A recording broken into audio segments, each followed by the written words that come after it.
The team roar in the Valley Roar's team, every animal knew their role. Leonard was the leader and motivator. Kiara was quick and agile. Maurice was lazy but surprisingly precise. Elliot was no longer just the new guy, he was the hero of the last game.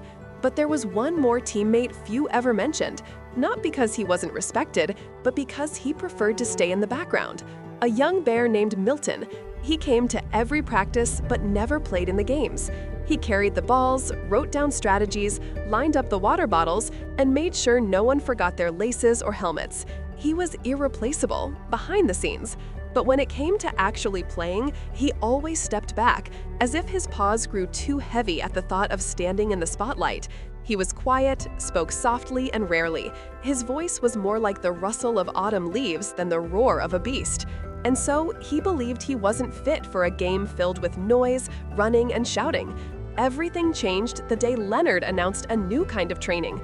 Instead of regular drills and passes, the team would practice with blindfolds, guided only by the voice of one player. It was a test of trust, focus, and the power of being heard. When it was Milton's turn, he wanted to refuse. He even stepped back, like always. But Leonard gently asked him to try, not out of politeness, but with genuine respect and belief that Milton's quiet voice might be exactly what they needed. Milton agreed. He stepped forward and became the coordinator. His voice was soft, almost a whisper, but in the stillness of the field, every word carried like a command. He didn't rush. He spoke slowly, clearly, with care. The player following his directions found the ball on the very first try. It was a moment no one ever forgot. That day, they all realized that strength isn't always loud. Sometimes it's calm, steady, and true. From that day on, Milton began to open up. He didn't become loud or talkative. His voice stayed warm, thoughtful, and shy, but now it carried confidence. Teammates began asking his advice, seeking his input during strategy talks, and soon he became the team's official field coordinator, the one who guided from the sidelines, observing and directing.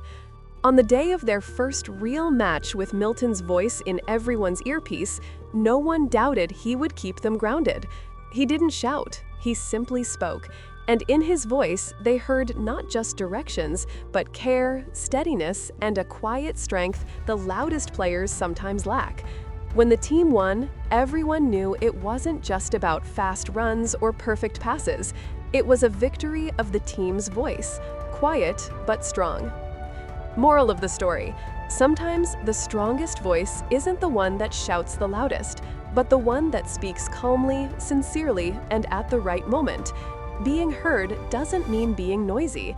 It means speaking with purpose and confidence, even if your voice is the gentle whisper of a bear.